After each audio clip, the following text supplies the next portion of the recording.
rangka melaksanakan salat Idul Adha berjamaah. Hari ini lebih dari 3 juta kaum muslim dari segenap penjuru dunia tumpah ruah, mereka berkumpul di tanah suci, tidak lain dan tidak bukan untuk memenuhi panggilan Allah Subhanahu wa taala dalam melaksanakan rangkaian ibadah haji. Lisan mereka selalu basah dan berdoa dengan mengagungkan kalimat Allah, mengucapkan kalimat talbiyah, labbaik Allahumma labbaik. Adapun jiwa dan raga mereka tunduk kepada Allah Subhanahu wa taala. Jiwa dan raga mereka pasrah kepada Rabb pemilik Ka'bah. Inilah hari yang agung, hari yang di dalamnya Allah Subhanahu wa taala melimpahkan kemuliaan yang luas. Yaumun Nahar atau Yaumun Idul Adha. Sebagaimana yang diriwayatkan dalam sebuah hadis riwayat Abu Daud, "A'zamul ayyami indalillahi Yaumun Nahar." Sungguh hari yang paling agung di sisi Allah Subhanahu wa taala adalah hari raya kurban. Ma'asyiral muslimin rahimakumullah.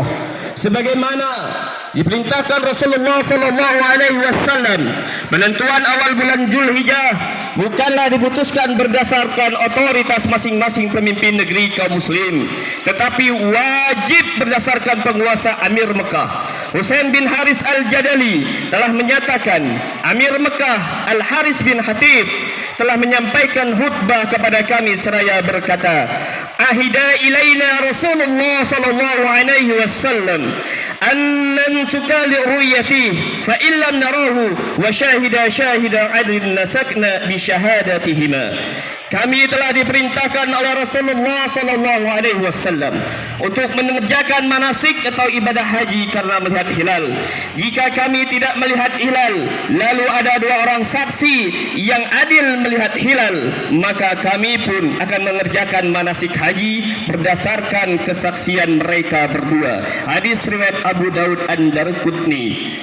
Maka sudah seharusnya kaum muslimin bersatu dalam pelaksanaan Idul Adha sebagaimana mereka bersatu dalam pelaksanaan ibadah haji saat ini. Demikian seperti yang pernah terwujud pada masa Nabi Muhammad sallallahu alaihi wasallam dan khulafah rasyidin. Alangkah indahnya jika persatuan umat kembali terwujud pada hari ini. Semesta alam akan berguncang karena mendengar talbiyah dari segenap penjuru dunia. Di mana-mana kalimat takbir, di mana-mana kalimat tahlil dan tahmid berkumandang, menggambarkan teguhnya persatuan yang terikat dalam ukhuwah Islamiyah yang menyatukan orang-orang yang beriman. Allahu Akbar, Allahu Akbar, Allahu Akbar, walillahil hamd. Ibadah haji yang merupakan salah satu melting point atau titik lebur kaum muslim. Semua muslim dari berbagai penjuru dunia, dari berbagai suku bangsa, bahasa dan warna kulit menyatu dalam suasana penuh keharuan dan kekhusyuan di hadapan Allah Subhanahu wa taala. Tak ada lagi perbedaan termasuk strata sosial dan ekonomi dalam pelaksanaan ibadah haji ini. Semua berbusana kain ihram, semua melantunkan kalimat talbiyah, semua tunduk kepada aturan Allah Subhanahu wa taala, semua mengharapkan ridho Allah Subhanahu wa taala, dan semua sama-sama mengagungkan syiar-syiar agama Allah Subhanahu wa taala sebagaimana firman-Nya, a'udzubillahi minasyaitonir rajim, dzalika wa man yu'zim sya'airallah fa innaha min taqwal qulub. Demikianlah perintah Allah, siapa saja yang mengagungkan syiar-syiar Allah, sungguh itu timbul dari ketakwaan hati. Al-Hajj ayat 32.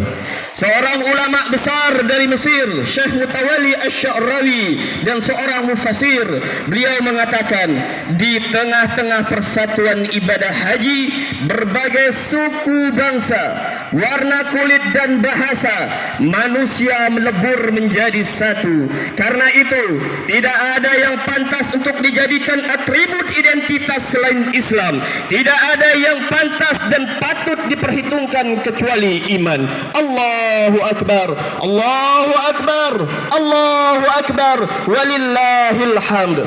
muncul pertanyaan di benak kaum muslimin. Pernahkah umat manusia menyaksikan persatuan dan kesatuan umat seperti yang dicontohkan oleh umat muslim? Adakah di dunia ini sedari dulu sampai detik saat ini ajaran atau ideologi yang dapat mempersatukan manusia tanpa melihat perbedaan suku, tanpa melihat perbedaan bangsa, ras dan status sosial yang selama belasan abad? Jawabannya, wallahi, demi Allah, tidak ada dan tidak akan pernah dan tidak ada satupun umat di dunia ini yang semisalnya kaum muslimin dalam hal persatuan dan kesatuan. Tidak ada satupun agama, tidak ada satupun ajaran maupun ideologi yang sukses melebur umat manusia dalam sebuah wadah pemersatu selain Islam. Agama ini telah berhasil mengikat manusia selama belasan abad dalam sebuah ikatan yang mulia, dalam sebuah ikatan yang lebih erat daripada ikatan saudara, yakni ikatan ukhuwah Islamiyah. Sebagaimana Allah Subhanahu wa taala berfirman di dalam surat Al-Hujurat ayat 10, A'udzu billahi minasyaitonir rajim. Innamal mu'minuna ikhwah fa aslihu baina akhawaykum wattaqullaha la'allakum turhamun. Sungguh kaum mukmin itu bersaudara. Sebab itu, damaikanlah, perbaikanlah hubungan kedua saudara kalian itu, dan takutlah kalian kepada Allah supaya kalian mendapat rahmat. Hadirin, salat Idul Adha yang dimuliakan oleh Allah Subhanahu wa taala, dan Nabi Allah Muhammad sallallahu alaihi wasallam memberikan perumpamaan kaum muslim dan kaum muslim yang lainnya ibarat satu tubuh.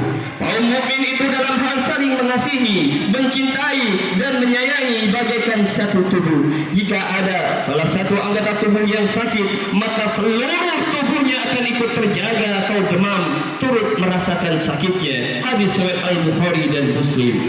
Maka di balik keindahan perumpamaan yang dinyatakan oleh Rasulullah sallallahu alaihi wasallam, dalam hadis di atas juga terkandung tuntutan untuk turut merasakan sakit dan penderitaan yang dialami saudara seiman. Maka sungguh ironi jika seorang muslim tidak mau merasakan penderitaan yang tengah menimpa nasib sesama kaum muslim. Mungkinkah otak tidak merasakan apa-apa ketika sekujur tubuhnya berdarah-darah penuh dengan luka yang menganga? Padahal di antara tanda-tanda keimanan seseorang, ia mencintai saudaranya seperti dia mencintai dirinya. Seperti yang dicaptakan oleh Nabi Allah Muhammad sallallahu alaihi wasallam, la yu'minu ahadukum hatta yuhibba li akhihi ma yuhibbu li nafsi. Tidak sempurna iman salah seorang di antara kalian hingga ia mencintai saudaranya apa yang ia cintai untuk dirinya sendiri. Muttafaqun alaih. Sahabat, salat Jumat jemaah salat Idul Adha yang dimuliakan oleh Allah Subhanahu wa taala, ada sebuah sejarah, sebuah kisah yang tercatat di dalam tinta emas bagaimana persahabatan di zaman Rasulullah sallallahu alaihi wasallam. Seorang sahabat yang bernama Ikrimah, Haris dan Ayas, pada suatu hari terjadi perang Yarmuk, perang yang kemudian banyak melukai para sahabat di dalamnya. Salah satunya sahabat Haris, Ikrimah dan Ayas. Kita lihat bagaimana sebuah kisah yang tak pernah lekang oleh waktu, sebuah kisah yang tercatat di dalam sejarah tinta emas peradaban Islam.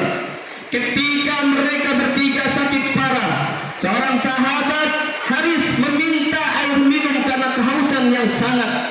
Mereka terluka parah. Ketika air hendak datang kepada Haris, maka Haris ketika itu mendengar sahabat Ikrimah di sebelahnya yang lebih membutuhkan air, maka Haris merintahkan air itu untuk diberikan kepada Ikrimah.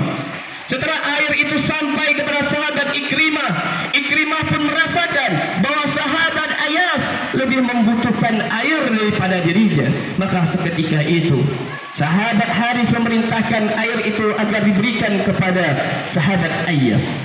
Apa yang terjadi? Ketika air itu baru hendak sampai kepada Ayas, Ayas menjemput syahidnya. Beliau mati dalam keadaan syahid. Belum sempat air di genggaman tangan Ayas, maka dikembalikan kembali air itu. kepada Haris yang membutuhkannya. Belum sampai juga kepada Haris air tersebut, Haris menjemput kesyahidannya di hadapan Allah Subhanahu wa taala. Kembali lagi airnya kepada Ikrimah. Demikian Ikrimah pun syahid. Air yang dibalat bolak-balik belum sampai diteguk oleh para sahabat. Saking mereka, bagaimana mereka memperhatikan persaudaraan di antara kaum muslimin. Kisah inilah yang dikhawatirkan, yang ditakutkan oleh musuh-musuh Allah Subhanahu wa taala, yang akan diaplikasikan oleh kaum muslimin hari ini. Persatuan, persaudaraan yang lebih erat daripada hubungan darah sekalipun. Maka patut direnungkan jamaah salat Idul Adha yang dimuliakan oleh Allah Subhanahu wa taala. Apakah umat Islam hari ini sudah semisal satu tubuh dalam persatuan mereka, ataukah kebersamaan persatuan mereka hanya semu belaka? Kita menyaksikan lebih dari 3 juta muslim dari segenap penjuru dunia hari ini berkumpul bersama di tanah suci, menunaikan ibadah yang sama, menuju keridhaan Tuhan yang sama. Namun tatkala perhelatan haji selesai, masihkah tersisa persatuan umat ini? Apakah kaum muslim di seluruh dunia hari ini bersatu? Apakah seluruh kaum muslimin hari ini saling membantu saudaranya yang menderita? Sayangnya tidak. Detik ini, di tempat ini, di saat kita melaksanakan sholat Idul Adha, saudara-saudara kita di berbagai tempat di seluruh negeri Palestina hari ini mereka ditimpa kemalangan yang luar biasa. Kaum muslimin di Palestina terus berada dalam ancaman genosida. Gaza dan Rafah hari ini sudah menjadi ladang pembantaian oleh Zionis laknatullah alaihi. Hari ini anak-anak diyatimkan, ayah kehilangan anak, ibu, istri, bahkan cucunya. Ibu menderita kehilangan anak-anak mereka yang syahid di jalan Allah Subhanahu wa taala. Di tempat ini, di saat ini, ketika kita bertakbir, bertahlil dan bertaslim, mereka di bawah reruntuhan, di bawah bayang-bayangan rudal Zionis Israel laknatullah alaihi. Banyak sekali ayah-ayah yang kehilangan anak mereka. Seolah-olah pembantaian hari ini menjadi pemandangan yang sudah biasa di Gaza. Bahkan ada seorang anak yang memikul karung untuk tahu isinya. Seorang anak yang memikul karung, di dalam karungnya tulang, potongan jenazah adiknya. Dia pikul jenazah di dalam karung itu. Ada seorang bapak yang menggendong anaknya tanpa kepala. Ada seorang bapak yang menggendong anaknya tanpa kepala. Ya Bismillahirrahmanirrahim. Kita diam semuanya hari ini. Maka setelah pas pulang dari ini, ketika kita menyantap santapan daging yang kita hidangkan di meja, jangan pernah lupakan Gaza, jangan pernah lupakan Rafah. Banyak yang yatim di sana. Kita tidak pernah membayangkan, jangankan untuk membayangkan seorang anak kecil memungut tulang-tulang. Kita bayangkan saja ketika kita pulang hari ini, tak ada lagi wajah orang tua kita yang kita lihat, tak ada lagi ceria anak kita yang lihat. Demi Allah, tak sanggup kita. Allah masih memilih kita di sini. Bukan berarti kita tidak peduli saudara-saudara kita di Gaza. Jemaah salat Idul Adha yang dimuliakan oleh Allah Subhanahu wa taala. Ada yang paling menyakitkan, ada yang paling menyedihkan diri kita hari ini, yakni diamnya penguasa-penguasa negeri kaum muslimin hari ini. Diamnya mereka yang memiliki kekuatan hari ini. Melihat saudara kita, anak-anak kita, ibu-ibu kita di Gaza dibantai, mereka diam. Ini yang membuat kita prihatin. Apakah kita juga harus diam? Wallahi, minimal setiap kita bangun tidur, kita pikir saudara kita di Rafah, di Gaza. Mesir hari ini menjadi tempat perlindungan yang diharapkan. Tetapi Mesir hari ini membuat tembok setinggi-tingginya agar penduduk Gaza, penduduk Palestina tidak masuk ke dalamnya. Coba kita bayangkan seandainya senjata itu mengarah kepada kita. Bahkan seorang anak di Palestina berteriak kepada penguasa Mesir, "Wahai penguasa Mesir, seandainya kalian tidak mampu untuk menolong kami, tolong pasukan selang.